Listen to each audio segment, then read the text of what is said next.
So I think now they're having a little bit more damage, definitely coming in from this Timbersaw, but I'm still very hesitant. I'm still a little bit scared because no matter what, now Dark Mago isn't going to have that easy play.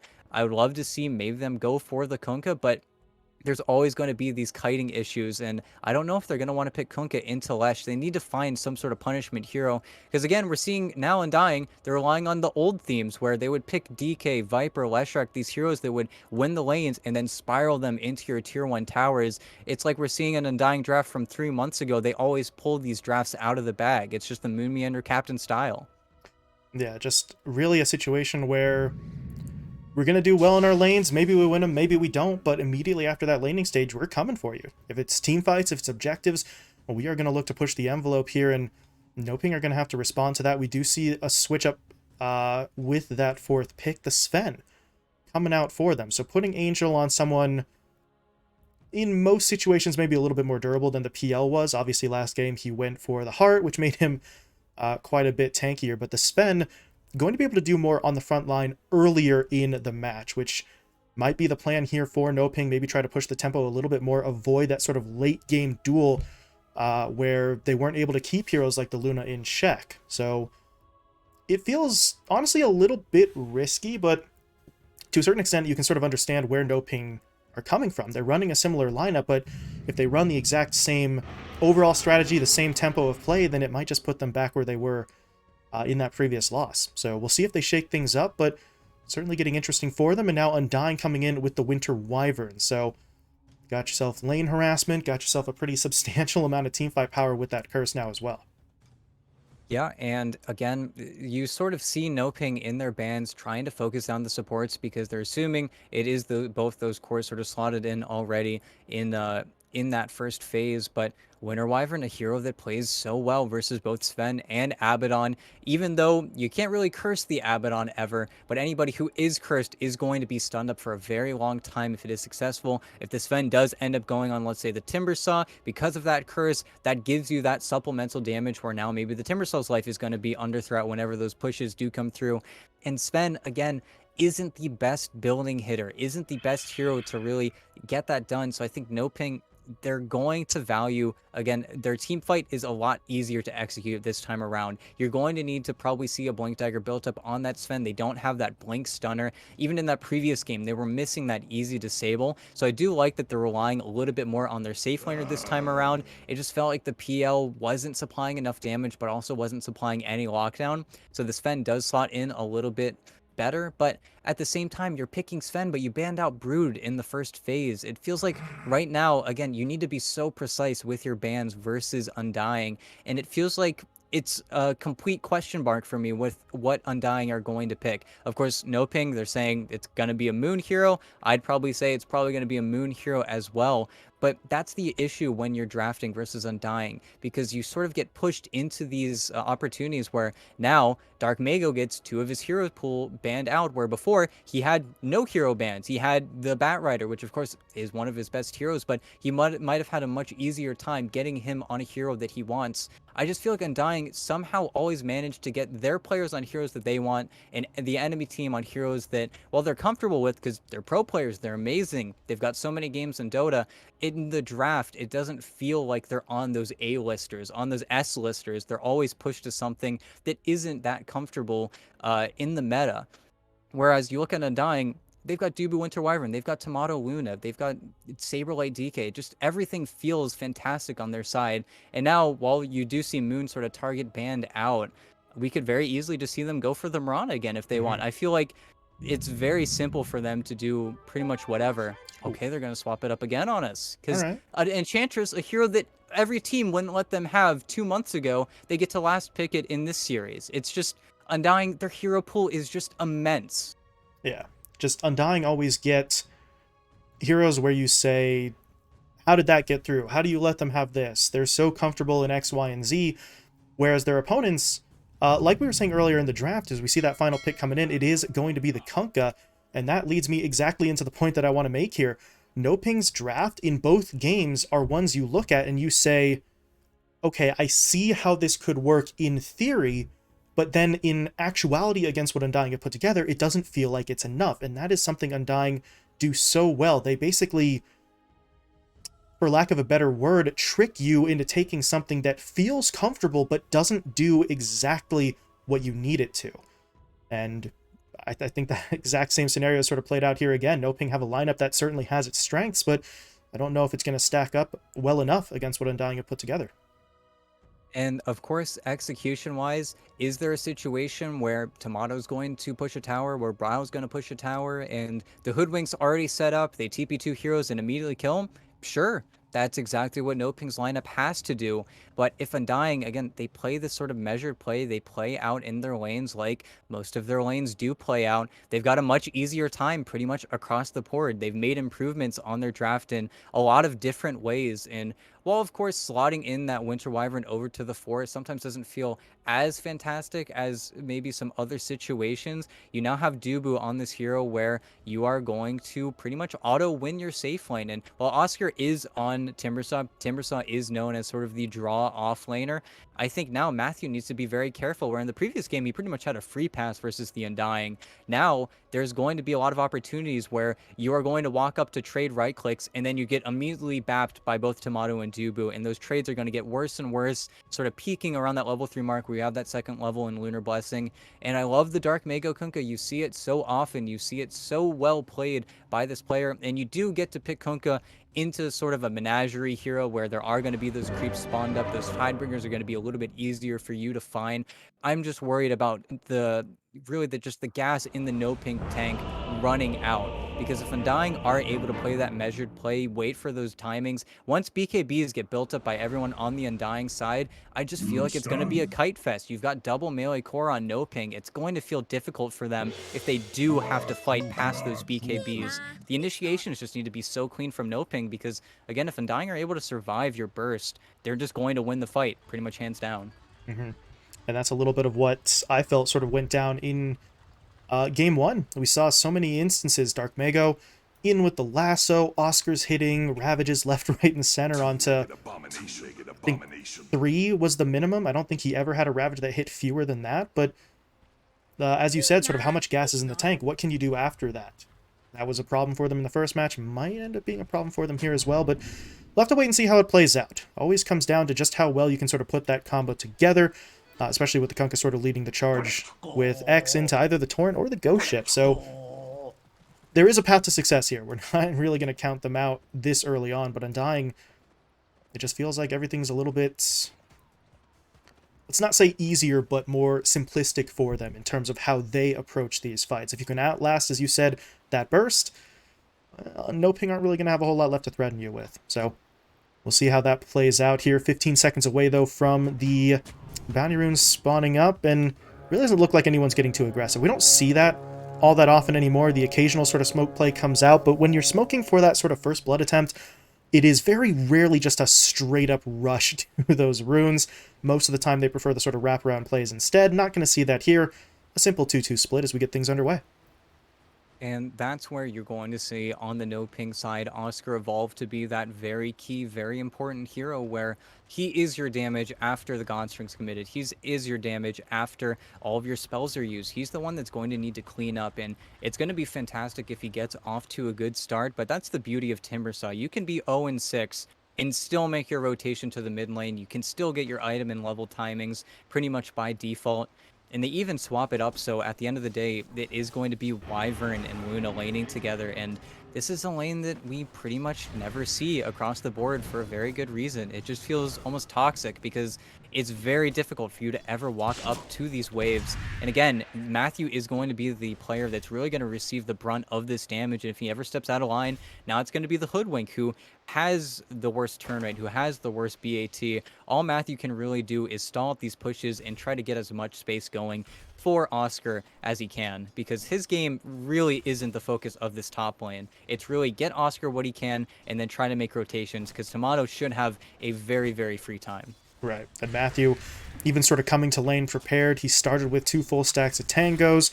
Courier just delivered him out a little bit more regen. So Matthew is, he's ready for war. He knows there is going to be a lot of damage traded back and forth. I have to do that to create this space to keep the Timbersaw in line with that Luna. So at least he's not taken by surprise by this scenario. They knew that they were going to be laning these two together. I don't know if they entirely anticipated that Moon Meander would be the one up here, but Matthew is just going to keep on sort of hacking away, and Oscar, 4 lasses on the board right now. He is obviously behind the Luna, but find what you can, get what experience you can, and see how that sort of plays out for you later down the line. This is not exactly a scenario where they're just going to catch the Luna too far forward and kill her off. That would take Tomato making a just massively uncharacteristic mistake in the laning stage. Really only a mistake that could be made if Moon is being greedy with his gold, but you see he's got 2 salves, he has a stick of his own. They really have all the resources they could possibly want for this Luna. She's never going to feel like, I need to be scared about walking up to wave because my support. It's dropping low in the bottom lane. Good play from Panda, though. Dropped down that Aphotic Shield. Maybe not quite in time with the Dragon Tail coming out from Saberlight, but the shield itself was able to keep the Sven safe, avoids that last little bit of damage, does manage to back away. I think if Dubu had enough mana for one more impetus, that might have been enough, but he blows through pretty much everything he had. Now, Angel goes back to the lane. He's going to get stunned up again, and does have to be careful. His support's not here this time. The Abba has rotated over looking for the pull, so there's going to be quite a bit of extra damage taken, and Angel at this point not taken down, but no regen left for him. So can the Abba sort of send him something? He can give him a Mist Coil, but in terms of actual regen, that Courier's coming out to him with another salve, but it's not going to be here for a little while, so Angel's got to be kind of careful here. The Sven is relatively durable, but far from invincible at this point, as that Courier actually didn't even deliver any regen out to him. He's got the stick, technically speaking, but for now he's just going to be relying on Panda to keep on healing him up.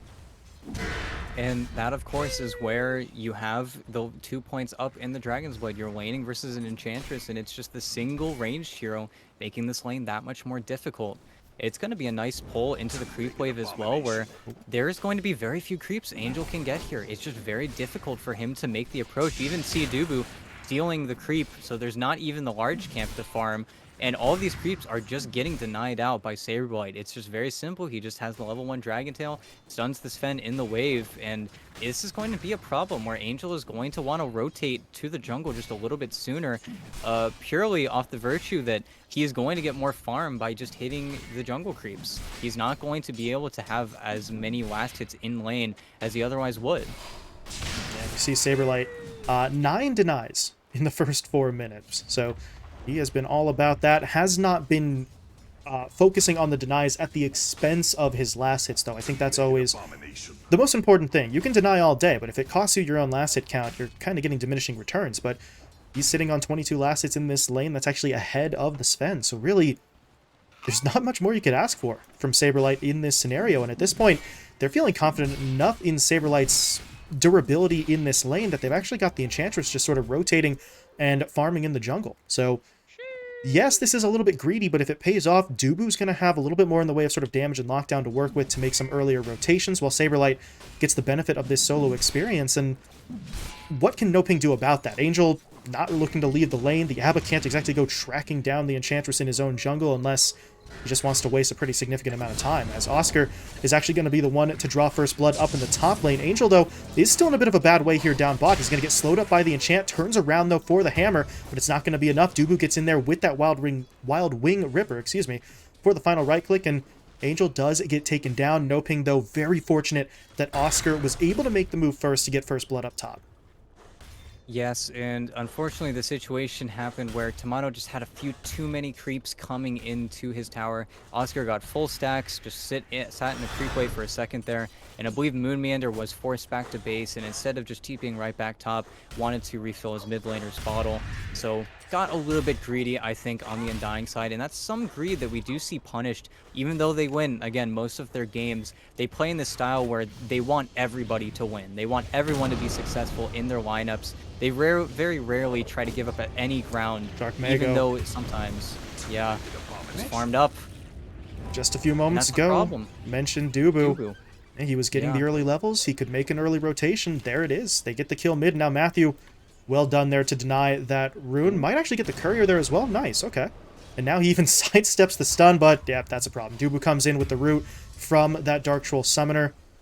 And Dubu has facilitated 2 kills with that 1 creep that he took. So, I mean, when we were mentioning Dubu was finding that early farm, talked about him having an impact, I didn't quite think it was going to be 2 kills in the middle lane kind of impact, but This is what Dubu really does best. You see Panda now finally trying to come over to do something to stop him, but level 4 Abba doesn't exactly have the ability to just straight up stonewall that Enchantress. So he's going to do his best, but this is going to distract him from the lane, and now you see even Angel stepping out of that lane. He's decided going up against Saberlight is not exactly fun for him, so going to try and farm up in the jungle as best as he can, but if Dubu continues to sort of be a nuisance in here, either stealing creeps straight up or just maybe preventing some of those camps from spawning in the first place, then this rotation from Angel isn't even really going to pay off quite as well as he needs it to. And he makes the rotation as soon as Saberlight sort of hits level 6, in addition to Saberlight keeping his card alive, so they have to sort of stuff Oscar down here, and that doesn't feel too bad, but again, you're putting pressure off of the Luna, and Tomato is just farming a huge stack right now. He might even not be strong enough to take this.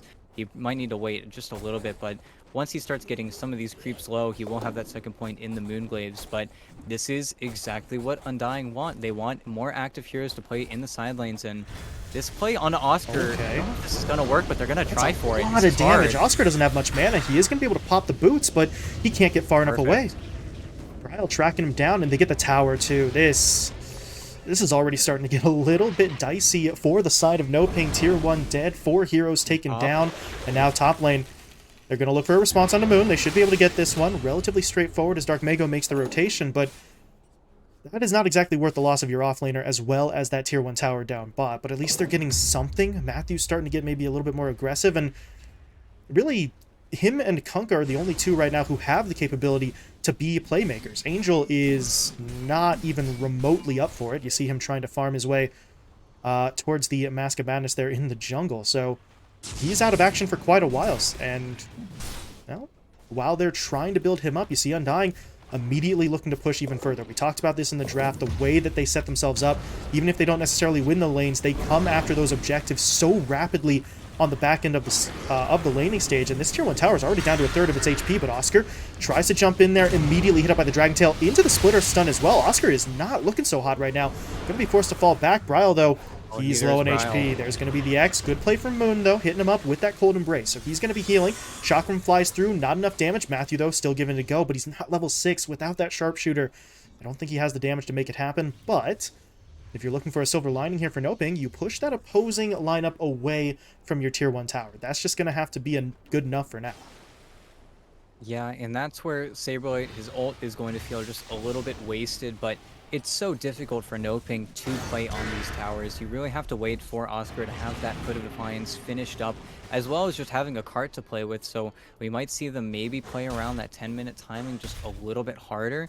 And if I'm NoPing, you have to think, okay, we were able to kill Moon Meander once top, but we know where this Luna is farming. I don't think they can really be happy with letting Tomato farm. They need to be, I think, a little bit more aggressive where, okay, we want to get this top tower, we know where Moon Meander is playing. Instead of playing into the Splinter Blast, playing into really his simple playstyle of just sit behind the tower and be obnoxious, cut in a little bit deeper into the Undying territory and look for this Luna, because right now, on Tomato's current trajectory, he doesn't have any ancient stacks. The triangle hasn't been stacked up too hard, but you're not getting this top tower and you're not stopping the Luna from farming. I think if Undying can keep these T1s alive as long as possible, really just the extended laning phase is going to benefit them so much more, because Bryle, he's not gone for that Yule's or Boots of Travel Rush. He's just getting an Eternal Shroud. This is all just going to be time, again, to play around their timings. Their timings are always so clean on the Undying side. They play so well with each other.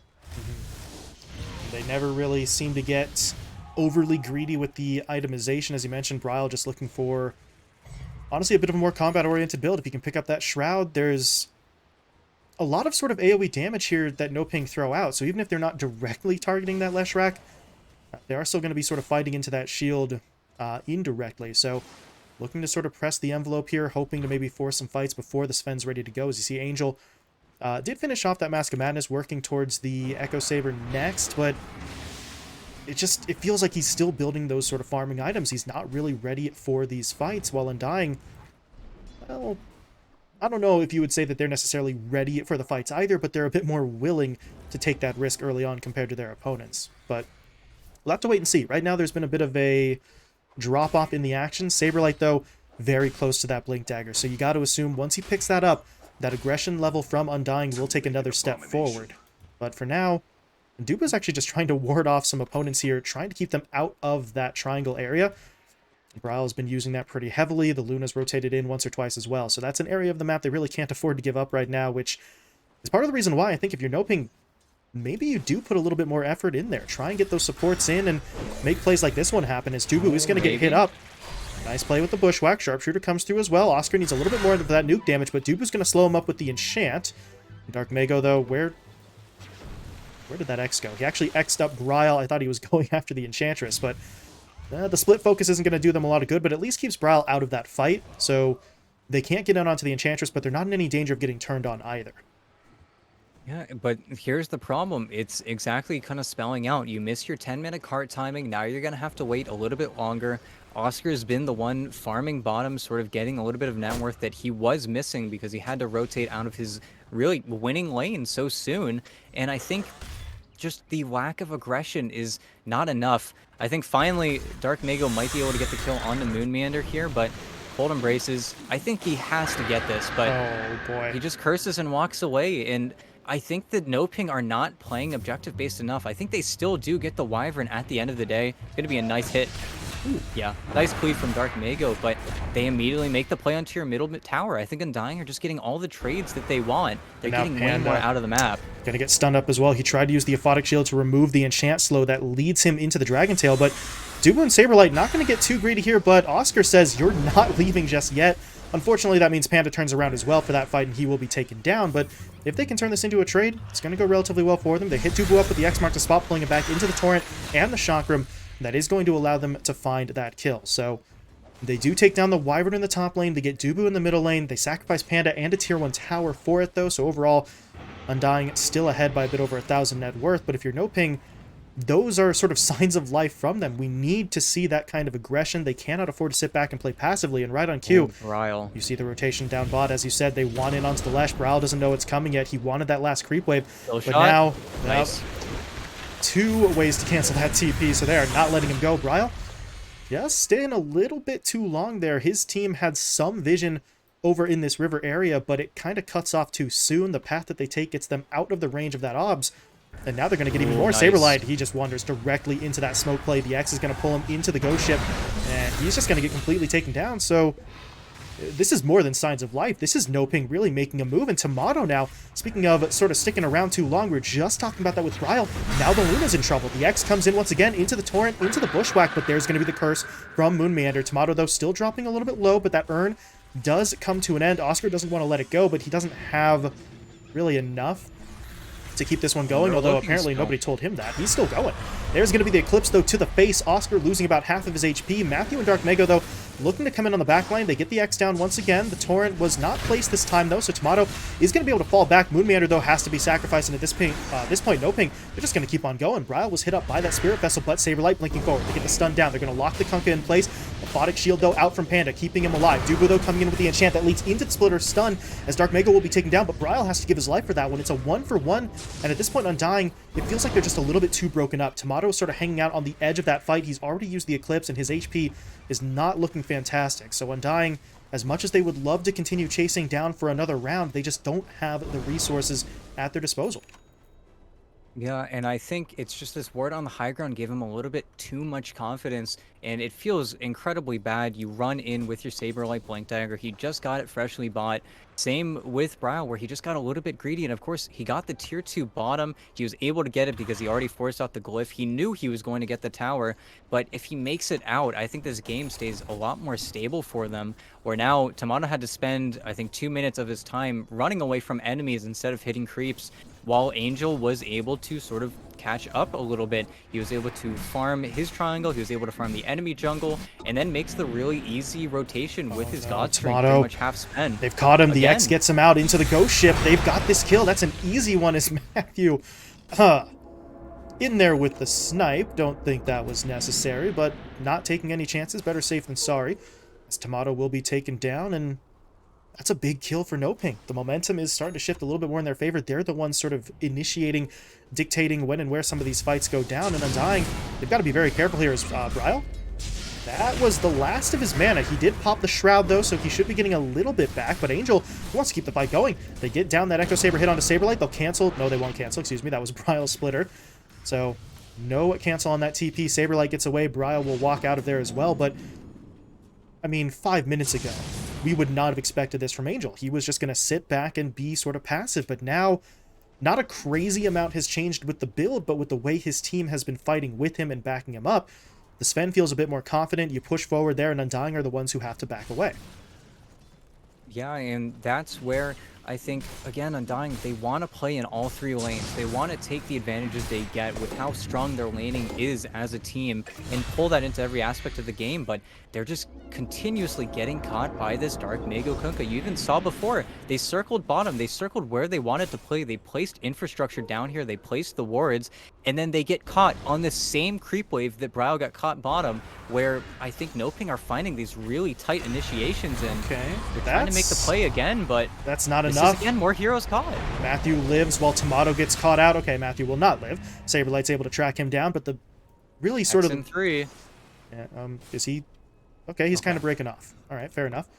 But the rub in that situation, sure, you do lose Matthew, but Saberlight has to abandon his teammate to get that kill. Feels like he sort of tunnel visioned a little bit, or maybe just sort of assuming he wasn't going to be able to do enough to save his buddy, but that is not the trade-off that Undying want or need here. Giving up Tomato in a situation where, once again, Angel's not involved. He was not in that fight. He was farming top. He's finished off the BKB, so you really got to like the way NoPing have been approaching this. They're getting a little bit more aggressive. Dark Mago is massive in that regard. As you mentioned, he is really setting up pretty much every single one of these plays, but if they can keep finding kills like this, Undying are going to continue to sort of give ground. As you see up in the top lane, Brile's going to get jumped in on. Good play from Moon Meander to try and break this one up.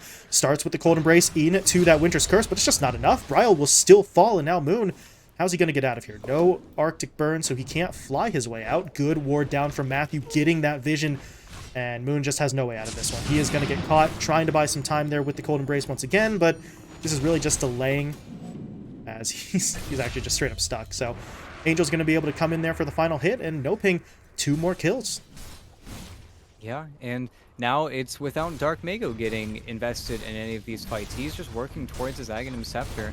And again, Undying, I feel like if they were going to play this style, then maybe you wanted to go for a greedier build on the Leshrac. Maybe if you had those Boots of Travel to ping-pong around the map, you'd be a little bit more farm, because right now, you are really falling behind on that hero, where usually when you see Brow sort of playing in the cusps on those side lanes, he's on a hero like Puck, or he's on Lesh with those bots, but instead, he's gone for the more fight-oriented build, and you see the Eternal Shroud does not help you at all whenever there's a Godstring Sven hitting you. Angel had a BKB during that entire time as well, just didn't feel like he needed to commit it, and of course he didn't, because Undying are not able to put up any fight. Right now, they have to wait, again, for those BKBs. They need to wait for those later timings, and once they get BKBs, the fight 100% gets much more difficult for NoPing to just straight up take, but we're kind of barreling into this situation where NoPing are just finding those openings time and time again, and if really Undying fall behind too far, they don't have that sort of comeback mechanism easily. Their best comeback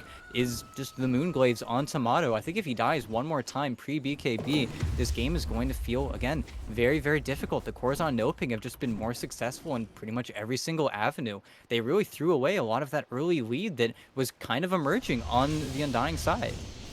And, I mean, you hit the nail on the head with that one. It feels like Undying had the momentum and threw it away. Ryle with the itemization here. We were sort of talking him up at the time, talking about how it was great that he wasn't really going greedy, but then, as you mentioned, the playstyle did not match up with the sort of itemization, and now you see NoPing, they're just going to push their way into Roche. Angel gets it done mostly by himself, Aegis into his hands, and I don't know, Undying, it feels like they just sort of... They hit a wall, and now they're going to get hit up in the top lane. Saberlight pulled back in by the X into the ghost ship. Matthew once again able to snipe out the kill with the sharpshooter, but I mean, where's the aggression from Undying? Where were the tower pushes that they wanted with that Leshrac? They got the tier 1 mid, they got a couple of towers down bot, that's all well and good, but at a certain point, the aggression just sort of stopped, and now anytime they try to reclaim it, this is not aggression, this is them getting too far forward, as we've seen multiple times now in those side lanes. They're just sort of getting heroes caught out by themselves. And to talk about that top ward just a little bit, I was sort of noticed it before whenever NoPing killed Moon up there, but they sort of played dumb in the trees. They sort of put on a little bit of show, knowing that the Winter Wyvern was already caught, and playing dumb actually netted them the kill on the Saberlight, which they just go with the X commit. And NoPing are so cool. They do some really cool small things, but again, it's just now they're rotating in Dark Mago. This is the punish. I think he's gone a little bit out of his own depth. Might just get killed Yeah, off. this is a bit too far forward. There was no tier 2 tower there in the first place. Undying didn't take that in the middle of the fight. It had been gone for quite some time. So Dark Mago maybe a bit too far forward, but his teammates are wrapping around. The question is, though, how well can they initiate here without that Kunkka? Dark Mago has been a large part of their sort of aggression over the last 10 minutes or so. So they're looking... Oh, Oh, Tomato. Tomato. Oh, no. He just walks right into it. The BKB was not ready, hadn't finished it off, and... I mean, in his defense, he has no way of knowing that there's 4 heroes sitting up on that high ground, but walks into it anyway. He's got the BKB now, but unfortunately it's a few seconds too late. That really ends up working for NoPing. I was sort of wondering, how do they initiate with the Kunkka dead? You don't have to initiate when your target quite literally walks up to you. Yeah, and now Saberlight maybe gonna get grabbed up here by Matthew. He's just trying to be a little bit obnoxious. I He think has maybe a if Dark BKB. Mago... He may be forced to use it. Oscar's Matthew's TPing doing a in. really good job here. Yep, there's Okay. the BKB. Is he just going to It's on TP? TP Oh, for wait. free. Yeah, he can't leave yet. And by the They time gotta he has the right-click him still, TP... though. Oh no, he's X'd. Yep. Saberlight. I think he's just a little bit off there. Maybe if he could have waited that little bit longer, he was durable enough where I think he could have eaten some more damage, then the TP and the BKB would have sort of aligned, but he just tries to get himself away from that fight. He's not going to be able to make it out. Now Moonmeander, he's getting tracked down in the middle lane. Oscar really should not be able to do this. I don't know where that Timber Chain was trying to go, but not going to be able to make the connection. But while he was chasing after that Angel, he's pushing the high ground, but they push right into Moon, hitting him up with that Winter's Curse. They're going to blow up their own teammate as Matthew goes down, and whatever high ground push they were hoping to put together there is really going to fall apart. But the fact that they're looking for the high ground at all at this point in the game really shows you just how much control of this game has shifted in their favor. And still 2 minutes on this Aegis, they can really just force Undying back into the base. They could just run the Lion, go to that bottom lane, push in all of those buildings. At the same time, there's a DD rune that just spawned up. Really, I think everything is still coming up in NoPing's favor. And while you do have the Agnum Scepter built up on the Leshrac at about the same time that you're going to see that BKB finish by Tomato, I'm still looking at Bryle's items and saying to myself, he is still struggling quite heavily. You see the Eternal Shroud, you see the Sange, you see the Plate Mail. His itemization just feels so awkward because he needs so many things to feel really safe in these team fights. And this is all without a BKB where there's still a chance where you're just going to get bursted down by that Sven in his own Stormhammer. And still, Angel is just running across the map, getting away with pretty much whatever he wants. And now you have this sort of unfortunate circumstance where Dubu was owning the first 15 minutes of the game, but now you have an Enchantress. You have, it's harsh to say, useless hero on your team. You can get a little bit of vision with those creeps, but aside from that, you're kind of just the heal and the hard hero to kill. But you're gonna be playing versus a Hoodwink. If you ever get broken, you're just another target for NoPing to pick off. It doesn't feel great. That's why this gold lead is now starting to get even worse for Undying, and that's why Saberlight, I think, has sort of played in these side lanes as much as he has. There's just been no aggressive opportunities. There's no real sync up, no team play coming out from anyone on Undying. Their pickup's pretty much zero at this point. Yeah, it just feels like their game plan is sort of broken up a little bit. They're trying their best to come back around, get something going, but they got to figure out exactly what that is. In the meantime, we saw in that pick off rather onto Dubu in that south side jungle, the Torrent Storm is now available for Kunkka with that Aghanim Scepter. So it's going to get even harder for the Undying heroes to sort of position themselves in this fight unless they want to commit BKBs right away. And if you do that, you're in a bit of an awkward spot as well. Speaking of awkward spots, Matthew, he tries to go for the sharpshooter. He does actually land it onto the Lesh, but he is going to get taken down right away. And now Panda and Oscar are sort of caught out here as well. But here's going to be the rotation in from Dark Mago. The X comes down into the Torrent, into the Ghost Ship. Moonmeander dropping low as well, but he's going to be able to pop that... Well, pop that Cold Embrace onto himself. Is it going to be enough, though? He's still dropping low, but he's not dead yet. Does get off the Winter's Curse in time, but Moonmeander will still fall. There is going to be a buyback, though, out from Matthew as that Hoodwink will slowly but surely rejoin the fight, potentially in time to jump in onto Saberlight here, as that DK is trying to get away, but he pops the BKB, able to turn around. Dark Mago, meanwhile, was locked down for a moment, but the Aphotic Shield is going to keep him up and running. Unfortunately, that means there's no shield for Angel, who got caught in the middle of the fight. He's taken down. Panda now falls as well, and Oscar, he's got to get the hell out of here, but he's not going to be able to make it away just yet. Stunned up by the Lucent Beam. Saberlight needs to get into position for the Dragon Tail. It technically connects, but Oscar had already jumped away with the Timber Chain. It's just not going to be enough separation. Undying tracked down that kill, and it feels like NoPing in that situation, they were just sort of picking at the edges. They brought down the two supports, but when it came time to actually get in onto the cores, something sort of misfires there. They really don't get into the right positions, and their own heroes don't bail out until it's far too late. Undying take a fight that I'm not sure they had any business winning initially. And a fight at really the penultimate moment right there, because Tomato is on the cusp of finishing up that Daedalus, where now he was finally looking for those items, and you lose it in such a convincing fashion. And I really think they just lost track of Saberlight for just a few moments there, where the Sven suddenly doesn't get his BKB off. He's not able to stick on those targets, and Pandaboo chooses the wrong person to shield. He simply goes for that shield on the Timbersaw instead, and they 100% get punished. And now we're going to sort of end up in this situation where if this Luna's able to get Scotty Daedalus, this Sven is going to feel much weaker. And you even saw Sven, this Lincoln Sphere would have felt great, and it is going to feel great versus this Winter Wyvern at the end of the day, but now you're not getting that very aggressive item. This could be a Swift Blink, this could be an MKB, it could be an AC, it could be a lot of different items, but instead, you're still prioritizing that team fight. And I think Bryle might go down here, just kind of just tanking it for the team, but I don't think they mind too much, because while his teammates are struggling to connect with him, this is going to be more time for Tomato to sort of farm up.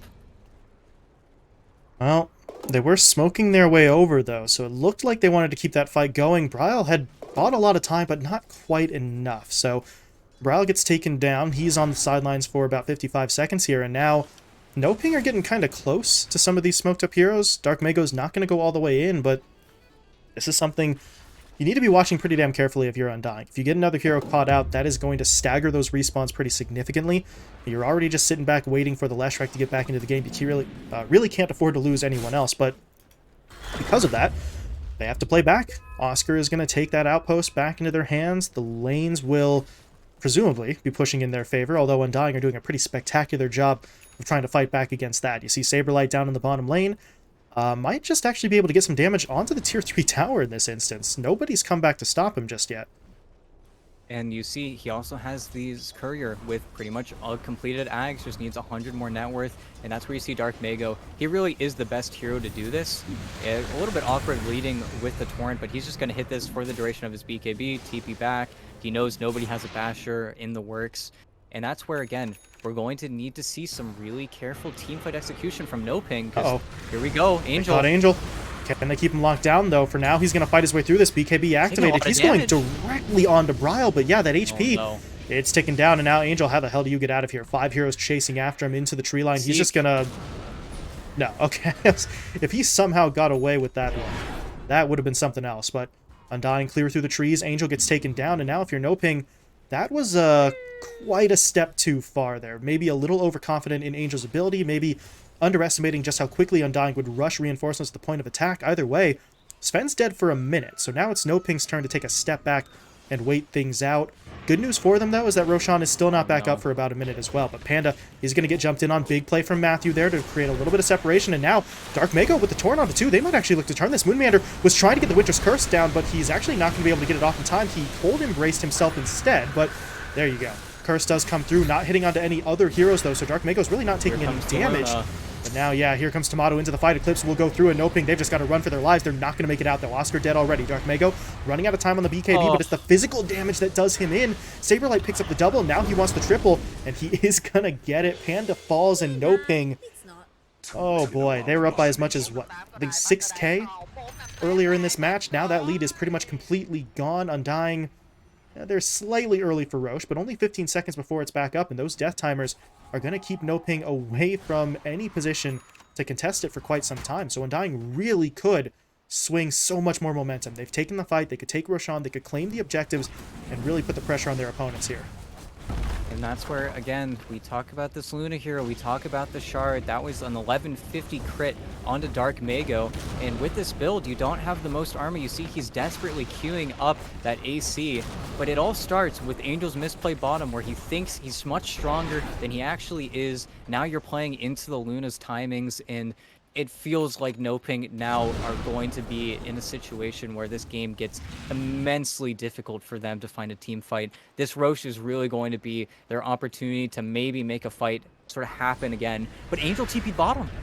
Oh no. Oh, Okay, this is just going to be a free Roshan now. For Undying, they just, I guess, didn't know about it or didn't feel like they could contest without Dark Mago's. Oh no, this is just an awful situation now. You get so much net worth, you get so much farm now over onto the Undying side, and now you have an Aegis into the Luna's hands, finished up that Hurricane Pike. I just feel like now sort of the tools are going to be in Undying's hands where that net worth lead, it was so important for NoPing to continue to play around the fact that they could get those pickups. They didn't have the farm, they had those awkward buildups on the Undying side, but none of that matters now. Now it's just simply you're playing Sven versus Winter Wyvern. Any person you're going to try to kill is going to get cold embraced. And if you stay in the fight too long, you get shredded by this Daedalus Luna. This is a very bad situation now for NoPing. And look at Saberlight. Look at the confidence. He just blinks onto the high ground, does not care, because now you have a 4,000 HP DK who pretty much always has Dragon Knight form because he found that quickening charm. This yeah. is a terrible situation now And for he's got NoPing. that fireball as well, so he can even help sort of clear through the creep waves the second that they spawn up. It's just, it's so exceptionally frustrating for NoPing and obviously their fans as well. They were playing so well, and they just sort of take their foot off the gas. They make some mistakes here and there, get a little over aggressive, and one or two misplays against Undying is going to cost you pretty heavily. As you see here, they're just making their way in for the fight. But Angel, okay, he's in onto the backline. He blows up Moonmeander before they can get out that Winter's Curse. So maybe this is the start of something. They can make it happen here. Dubu's taking a lot of damage from Oscar, but really it's Bryle and Tomato that the focus needs to be in on. They've got both the Aegis and Shees in their hands, but Oscar, where's the backup? His teammates sort of bail out on him. They all fall back trying to deal with Saberlight mid, but the split focus is going to cost them pretty heavily. Oscar goes down, buys back immediately, and now they've lost the Sven, and actually the Sven doesn't have buyback. Angel can't get back in. Dark Mago will fall. And that should pretty much be the end of it. 2 cores down, no buybacks on either. Tomato is presumably going to die here, but he's got the Aegis, so he's right back on his feet. And Undying have really just sort of stolen this one away. NoPing were looking so good for so long, but it really is pretty much the end for them. Just sort of the death throes here as they're attempting really everything that they have in terms of slowing this down, but it's just Oscar and the 2 supports. Tier 4 towers are going down. Don't realistically see them putting up a fight here unless Oscar pulls out the miracle of all miracles, but Oh, come on, guys. yeah, Panaboo is out of the building. GG's are already called. And yeah, it really does feel bad. Moonmeander even, is that double GG? No, he only GG'd the one time, but it's gotta feel bad if you're NoPing. You kind of need these wins in group stage. Of course, nobody's getting eliminated here, but it still just feels pretty terrible. And Undying, they keep the streak alive. They're still on a hot one, and teams are still struggling to figure out Undying. It's why I want to see them compete on the global scale already, but I think what really spelled disaster to them, you got NoPing on this Sven. He feels really comfortable. He feels really confident. You have 1-2 deaths where you just feel terrible. He really just died 2 times, and the map swinged so heavily in Undying's favor. They took those 2 very convincing fights. You had the WTF coming out from Matthew, that buyback, that team fight really felt terrible for them as well. Followed up by just Angel getting soul killed into 3 heroes dying on the other side of the map. I feel like every single time NoPing had an advantage, they found a pickoff, they weren't able to push it nearly as easily as whenever Undying found their small picks, which were very far and few between. They immediately ran to the other side of the map. They found their openings, they found their plays, and they just played, I think, the meta a little bit harder. And again, back to the draft, you pick up the Sven, immediately they counter it out with the Winter Wyvern still in the pool. It's just the depth that Undying continues to bring to every single series, every single matchup, that they find themselves in a position where we have to pick these heroes early. We're comfortable with it. Bryle wasn't feeling too hot. Bryle was behind Saberlight in net worth for most of that game. But again, you get to a certain point where it just doesn't matter. The momentum shifts. And if Angel is in a matchup where he doesn't have a net worth lead, he doesn't have a matchup lead, he doesn't have a range lead over this Luna, this is why we see the Luna picked so much, because it is very simply really top 2 in the patch. There's a reason why we're going to continue to see this Luna banned, picked out, heavily prioritized, heavily countered, because this hero just feels broken in its current state. And even though they had this sort of advantage in the mid game, they just couldn't keep it up. And it's just 1-2 mistakes. That's all it takes for Undying to pull the rug out underneath you. Yeah, it's just a squad where you can't afford to make those kinds of mistakes, and we saw it in unfortunately sort of dramatic fashion there. NoPing, as we saw from that sort of net worth graph, they were ahead late into that match, up by about 6,000 net worth, but you can't, you just can't make those sorts of mistakes. I don't know, it just feels like we're saying the same thing over and over again, but it still rings true every single time. If you give Undying even the slightest bit of momentum, the slightest of openings, they just push through that breach. And as we just saw there, once they have control of the game sort of back in their hands, they don't give it back up. So frustrating for NoPing, leads to the sort of disconnect GG at the end. Never really a fan of that. Like at this point, we're kind of better than that. This isn't quite a pub, so not a fan of the lack of sportsmanship at the end there. But if you're NoPing, you're frustrated. They weren't able to get a win here over Undying, but to be honest, nobody has been able to get a win on Undying. As you mentioned, the winning streak continues. They're now 6-0, so can anybody really knock them down at this point? That's not a question that we're going to get the answer to today, as that was Undying's lone series here on day 3, but they sit atop those group stage standings. We are going to be moving on, however, to that second series. It is going to be another matchup between North and South American teams, this time Four Zoomers versus Hikori. So we are going to be getting to see that one going on. I'm very excited to see Hikori. ET, you and I sort of got to cover them back in the closed qualifier, and they were hot. They were looking pretty good. So to see them go up against the sort of new look Four Zoomers, really going to be another test for this relatively sort of altered lineup on their own side. Yeah, and it really does feel like the two new squads now, seeing which one can pull ahead because, of course, Ahori, they got a new logo, they got a new sponsorship, they got a few new players. They're just looking really hot right now. A new logo. I love it. It looks so good. Credit to whoever the artist was on that one. Don't know exactly who it is, but you did a pretty solid job with that